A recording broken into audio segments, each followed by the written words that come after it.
Recently, I just finished rewatching Star Trek Picard Season 3, and one of the pieces of music featured was Mozart's Ave Verum Corpus.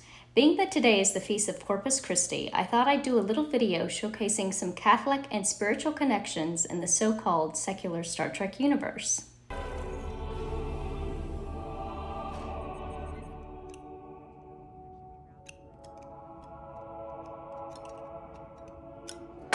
So when of course I saw that scene, I was in awe that such a beautiful piece of music was used.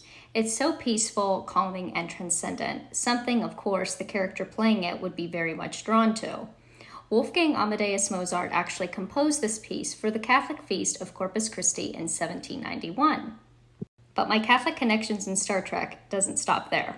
Starting off with one of Star Trek Voyager's best holodeck programs, we see the Leonardo da Vinci simulation, and in his workroom there is a Catholic crucifix. In Season 3, Scorpion Part 1, we see Da Vinci and Captain Janeway talking about passing through a sect of evil that awaits her, the Borg.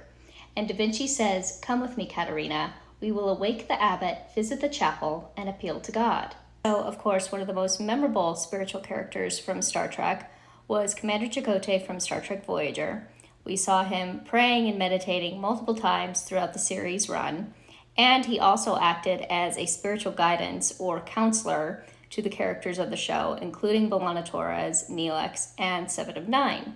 So in the Star Trek Voyager episode, The Omega Directive, Seven of Nine goes to Chakotay about the Omega molecule, which in her eyes is perfection. The two have a very special conversation on religion and seeking God. Commander, you are a spiritual man. That's right. If you had the chance to see your God, your great spirit, what would you do? I'd pursue it with all my heart. And then in the last scene of the episode, Seven of Nine goes to the Da Vinci holodeck program, which takes place in, of course, Renaissance Italy, and we see her gazing upon a Catholic crucifix. And then the final scene takes place in which Captain Janeway comes to talk about Seven of Nine's spiritual awakening with the Omega molecule. If I didn't know you better, I'd say you just had your first spiritual experience. And likewise, Chakotay is not the only spiritual member on the Voyager crew. In Season 6, The Barge of the Dead, we see B'Elanna Torres get in touch with her Klingon roots and her Klingon spirituality to free her mother from the underworld. And I would be derelict if I didn't give Father Mulligan a shout out, aka the Doctor, in his character from Fairhaven. And another character from Star Trek Deep Space Nine we saw was Kira Nerys, who was very much vocal about her Bajoran faith, and we saw her praying and meditating and taking her spirituality to heart in many an episode. And of course, in regard to Deep Space Nine, one of the main entities of the show was the Bajoran wormhole and the Celestial Temple, in which we had the Bajoran prophets. I attended Mass at St. Peter's Square. Of course, there's many more examples that I'm probably forgetting, but I want to say for a franchise rooted in infinite diversity and infinite combinations, I think it's a beautiful thing that Star Trek has shown representation to religious matters and those with religious convictions.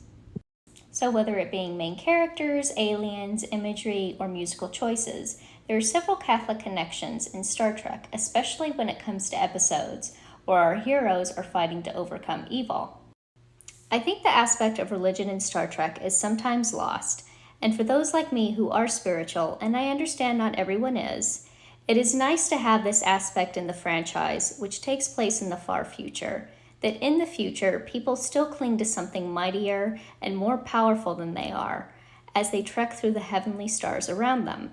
So with that, I wish my fellow Catholics a very blessed feast of Corpus Christi, and please give Mozart's Ave Verum Corpus a listen. It is truly beautiful.